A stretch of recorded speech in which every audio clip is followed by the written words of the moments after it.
Yeah, I'll react to that, sure. Hey guys, so my learning frustrations is almost solely focused on the period between the true fall of the Western Roman Empire, I mean after Justinian, and the Renaissance. I'm trying to fill in that knowledge. I've really been trying to fill in, you know, from Caesar and before him to the Renaissance, but I've been good learning about that stuff, and here is my latest mountain to climb. I need to learn about the starts of the Holy Roman Empire, you know, how the Franks and the Lombards and the Germanic people came together to create the Holy Roman Empire, how the Franks, what is now France, sort of separated themselves from there, which is curious since they were such a big founder in the Holy Roman Empire, it seems, and how Christianity took hold and whatnot. So let's get started. Original link to the video, top of the description below. Right below that, link to the Discord. Click on it. Send you right over there. Love to have you. And under that, link to my second channel, Mr. McJibbin, where I do more non-history-related content. If you are not ready to learn, there's the door. Home ec is down the hall. It is B period. You were in the wrong class. Make me a cheeseburger. No, hamburger. No cheese. Let's go. My name's Connor, if you're new. Did I say that? Let's go.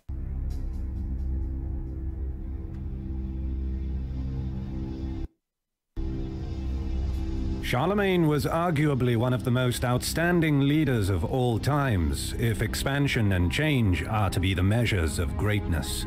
Indeed, Charlemagne, or Charles I, is acknowledged and celebrated as Charles the Great, the king, and later the emperor who united Western Europe in the Holy Roman Empire. Crowned king in 768, within 6 years he was celebrating the title of King of Italy. By 800, Pope Leo III declared him Emperor of the Romans. He extended his power and authority and unified Western Europe under his tutelage. Okay. The empire that died 3 centuries earlier was revived, restored, and adapted to meet the most expansive ambitions of the new dynasty. And just like Charlemagne possessed exceptional skills in running an empire, you too can acquire a very particular set of skills on Skillshare. Well, maybe not those kinds of skills, but thanks to Skillshare, you can easily learn in-demand skills that employers from around the world are looking for. There are no spy, secret agent, We on History Marsh have recently brought on a full-time artist who worked on the wonderful illustrations that you can see in this video. Very well done. This is a good job that can be done from your home anywhere in the world. And thanks to Skillshare, you too can learn the craft from an engaging teacher who uses those same skills themselves in their everyday work life. I've tried to learn how to draw many times. Mainly because a lot of the great history channels I've watched have simple drawings to illustrate. And I don't always want to just react. Sometimes I want to create some stuff too. And maybe I'll try it.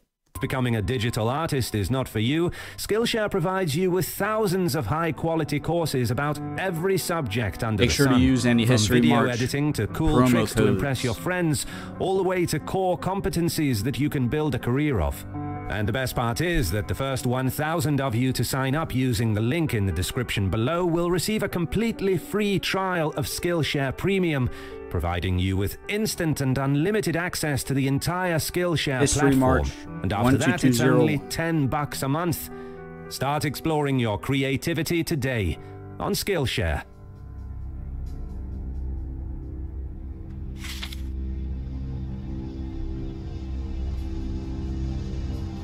Guys, I actually have 2 screens. This one's a bit smaller, but if you see me looking over here, I'm paying attention still.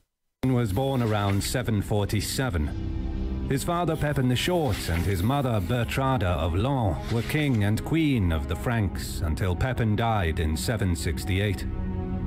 Pepin divided his legacy between Charlemagne and his brother Carloman, who ruled jointly but controlled their areas of influence. Charlemagne inherited the outer part of the kingdom, including West Aquitaine, North Austrasia, and Neustria. At the same time, the younger brother took the inner part, including Southern Austrasia, Septimania, Eastern Aquitaine, Burgundy, Provence, and Swabia. The expectation was that each would continue to negotiate their responsibilities. However, it all changed with the death of Charlemagne in 771. While Europe had wallowed in darkness and despair, Charlemagne fixed the new beginning of a religious, educational, and cultural transformation. His first task was military expansion. He spent 30 years from 772 conquering new lands, spreading Christianity, and establishing unity under his protection. Charlemagne led battles, taking up his position as leader of the Skara, or military elite, throughout his campaigns. The first and most significant of Charlemagne's crusades was the settling of the Lombards. So I know this. The lands to the north of Italy. This is like all I know. From here on, it's learning. Bore additional responsibility because of assurances given by his father. I didn't know his brother died. In 771, the new Pope Adrian I demanded the return of lands, only to see King Desiderius of the Lombards retaliate and drive his way through papal cities onto Pentapolis and Rome. Adrian appealed to Charlemagne to support him and honor his father's commitments. He called a conference. So one of the big things I also wondered was how the papacy stayed such a power, and obviously all the way back to Constantine, creating Constantinople, Byzantine Empire, Eastern Roman Empire, that were the Lombards trying to conquer Rome, and were the Lombards Christian? Because they were Germanic origin. Conference at Thionville, where Charlemagne threw his weight behind the Pope and demanded that Desiderius comply. The ensuing confrontation saw Charlemagne and Bernard advance across the Alps. Together they drove the Lombards back to Pavia before engaging with them and finally declaring their victory in 774.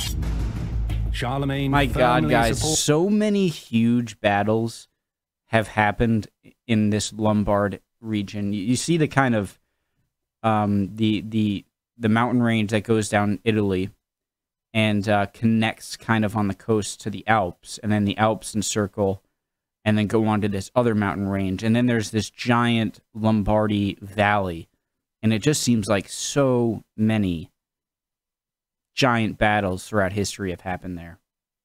Supported the papacy, upholding his father's commitment and accepting the title of patrician in a visit to the Pope.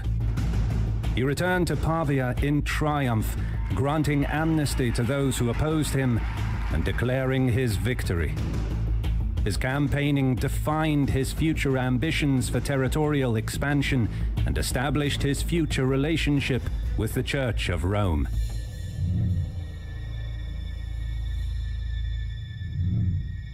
Charlemagne's campaign of expansion and his religious devotion did not stop with the victory over the Lombards. In 773, he set his sights on conquering the Saxon lands and bringing the true Christian faith to the many Saxons and beyond. He conducted no less than 18 battles and persevered for over 30 years to achieve this goal. His strength lay in his skills as a military leader and meticulous planner, and his investment in the preparation and training of his troops. His Saxon campaign spanned the Germanic lands. His first victory was against the Engrians in 773. However, stretching his armies too thinly halted his ambitions in the north for 2 years, while he consolidated his position in Italy. In 775, he regrouped and laid siege to Westphalia at Sigeberg. Charlemagne marched through Engria to the eastern borders with Eastphalia, claiming further victory over the Saxons and bringing the leader Hesse to the Christian faith. To establish dominance over the area, he set up permanent bases at Sigeberg and Freiburg. Question. But did this So as I've said, the only major difference I knew between Protestantism and Catholicism was, you know, seeing the Pope as a legitimate, you know, representative of Christ on earth, or God on earth or whatnot. But were any of the wars, you know, the 30 Years' War and the Protestant Catholic Wars, a few centuries after this, have any connection to this? Like, did they have any thought of like that? You know, you conquered these places and made us Christian, and so we're kind of making our own. Or am I wrong there? Charlemagne's interests in Italy made it difficult for him to consolidate his hold over Saxony. While he was busy crushing the Dukes of Friuli and Spoleto, the Saxons were rising in rebellion under the leadership of Widukind. Charlemagne returned not only to suppress the uprising in Saxony, while he was busy for him to consolidate his hold over Saxony. While he was busy crushing the Dukes of Friuli and Spoleto, the Saxons were rising in rebellion under the leadership of Widukind.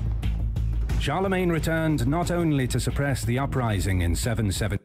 That's a crazy thing, and you see this constantly, learning about the Roman Empire, really any empire. You know, the Roman Empire had even bigger of a problem because of, you know, it was even bigger of an empire. I mean, this empire is still growing.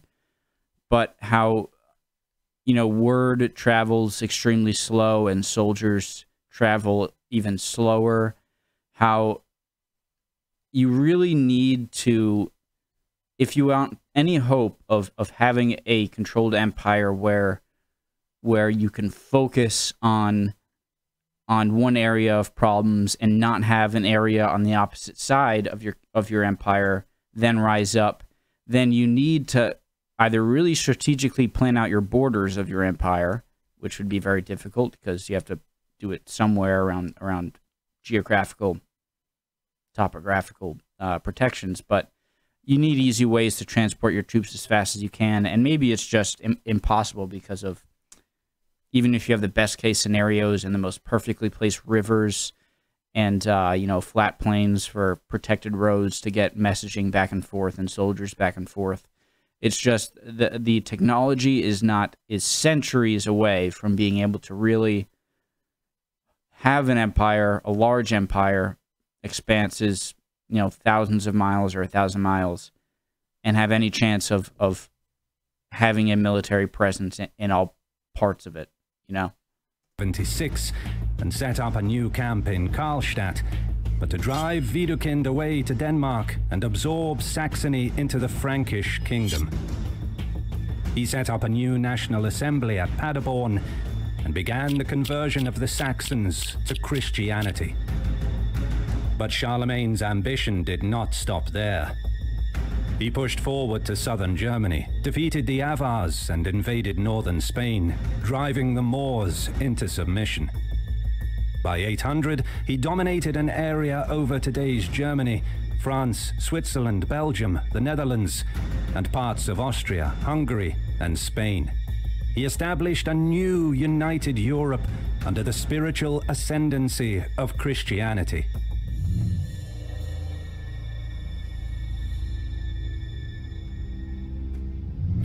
The next significant event for Charlemagne was his coronation as Emperor of the Romans. In 795, Pope Adrian died and was succeeded by Pope Leo III. Leo, whose lack of popularity in Rome forced him to hide behind the protection of Charlemagne, was eager to retain papal authority within the expanding Carolingian Empire. It was a shrewd political move. By crowning Charlemagne as emperor, he said... Okay, so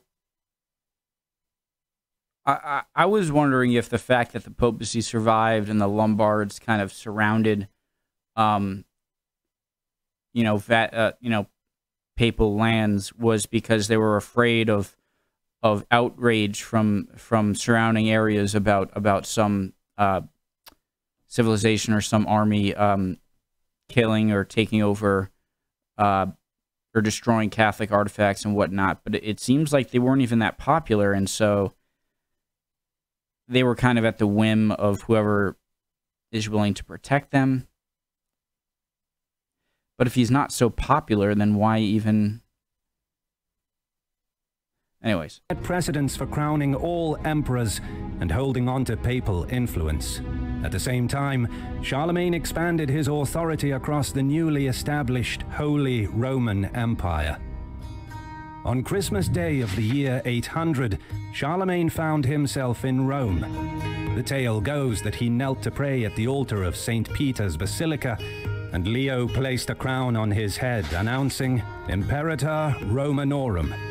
In doing so, Pope Leo III declared the reign of Empress Irene of Constantinople to be unfounded, the Byzantine Empire to be without substance. So finally, there's some different interests here. So the Pope is fearing reprisal and future conflict with the Byzantines, which they've had conflict all the time, but they never had the support or bodyguard to back him up if he ever really wanted to separate from them, but now he does. And so everyone's got their own motives. Makes sense. As historian James Bryce writes, when Odoacer compelled the abdication of Romulus Augustulus, he did not abolish the Western Empire as a separate power. Still, he caused it to be reunited with or sink into the Eastern, so that from that time there was a single undivided Roman Empire. Pope Leo III and Charlemagne, like their predecessors, held the Roman Empire to be one and indivisible, and proposed by the coronation of Charlemagne not to proclaim like their predecessors.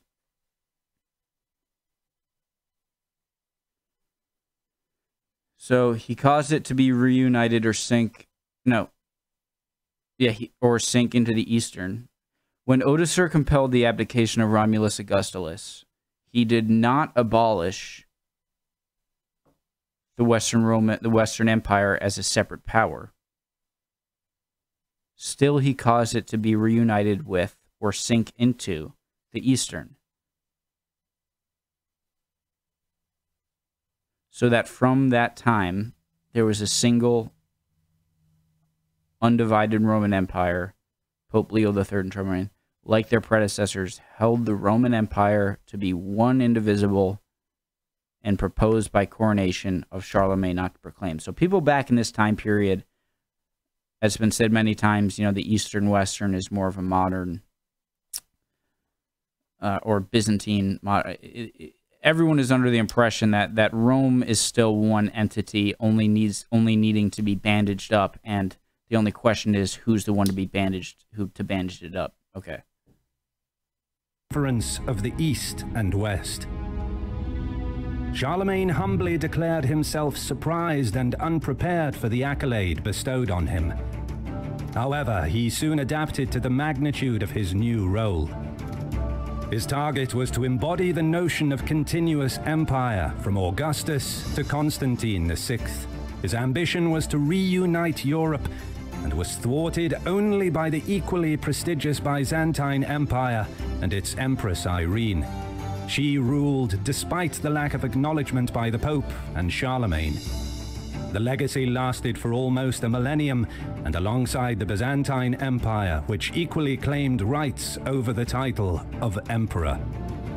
Really is crazy how the Byzantine Eastern Empire remains so powerful, since it seems like you're surrounded by enemies. You have barbarians and, Slavic, the Avars, the Gothic people, Ostrogothic, Scythic people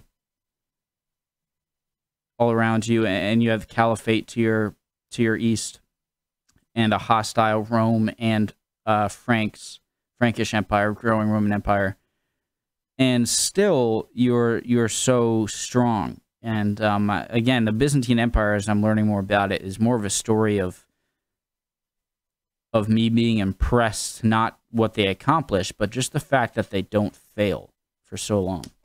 Charlemagne never claimed sovereign authority over the Byzantine Empire, and Byzantium never acknowledged his sovereignty of the Holy Roman Empire.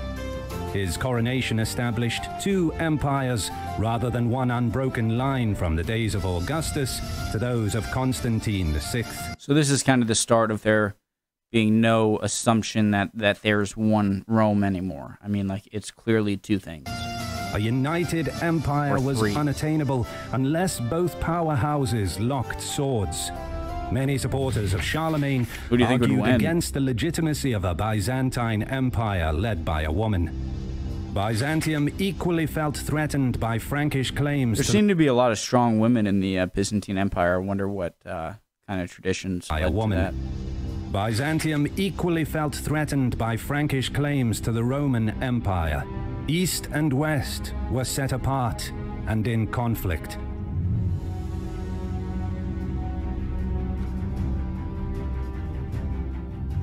When the Pope declared Charlemagne as Holy Roman Emperor, there was an enormous shift in the power base of Europe. Now the Pope and the leader of the Franks collaborated and controlled lands as far south as Rome and challenged the right of Byzantium. The Greeks dominated the Byzantine Empire, and their power base lay in Constantinople. Traditionally, they held the title of Roman Emperor and exercised the only right to judge over the papacy. Declaring for Charlemagne, the Pope turned his back on the authority of Byzantium and the power of Constantinople. Historian John Julius Norwich writes of their motivation: by whom, however, could he, the Pope, be tried? In normal circumstances, the only conceivable answer to that question would have been the emperor at Constantinople. But the imperial throne was at this moment occupied by Irene. The empress was notorious for having blinded and murdered her own son in the minds of both Leo and Charles. But this fact was almost immaterial. What, so that she could keep control? It was enough that she was a woman. The female sex was thought to be incapable of governing, and by the old Salic tradition was debarred from doing so. As far as Western Europe was concerned, the throne of the emperors was vacant. Irene's claim to it was merely an additional proof, if any were needed, of the degradation into which the so-called Roman Empire had fallen. I mean, Theodora was pretty badass. I mean, it may be that the Pope never really expected to achieve harmony with Constantinople. Relationships between the Pope and Byzantium were fractious since early in the century. By 750, the influence of the Byzantines in Rome and southern Italy was limited. The papacy opposed the destruction of Christian icons, which was central to the laws of Constantinople. And then, politically, the questionable leader entered. The papacy opposed the destruction of Christian icons, which was central to the laws of Constantinople. And then, politically, the questionable leadership of Irene led the Pope to declare that there was no living emperor when he anointed Charlemagne. In crowning Charlemagne emperor, Pope Leo effectively gave the church authority. So it was a big snuff moment for Pope Leo to give it to Charlemagne, being like, so that's the biggest, like, slap in the face to the Byzantines. Authority over the empire and turned away from the Byzantines. Norwich further explains that by crowning Charlemagne, the Pope like electing like the Canadian president, the president of America, arrogated to himself the right to appoint the emperor of the Romans, establishing the imperial crown as his gift, but simultaneously granting himself implicit superiority over the emperor whom he had created. And because the Byzantines had proved so unsatisfactory from That's a bit much. I mean, you're getting your butt saved by the by Charlemagne, it seems. And now you're trying to just sneak in a little rule that, you know, only I can grant the Holy Roman Emperor. Every point of view, political, military, and doctrinal, he would select a Westerner.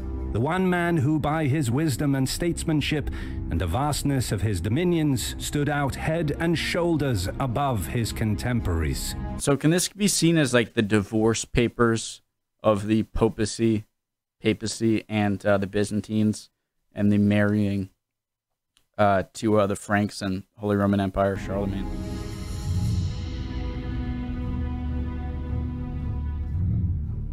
Faced with conflict and knowing that it was unlikely that the Byzantines would even accept a Frankish king as their emperor, Charlemagne declared himself the renewer of the Roman Empire.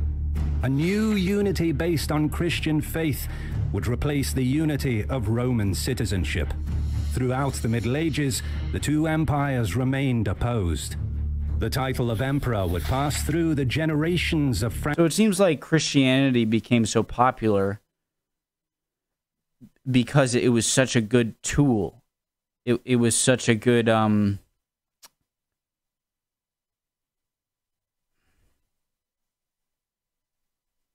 Roman citizenship.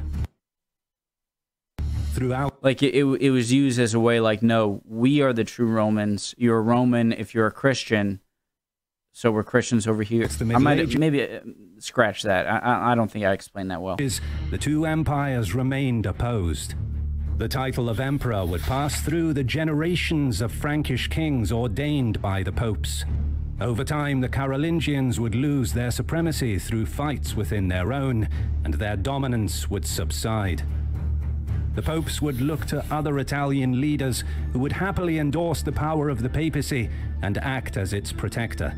Ooh, when does the Spanish and Portuguese empires become a thing? By 924, the title Holy Roman Emperor was lost, but revived in 962 by Otto I, who styled himself as the heir to Charlemagne.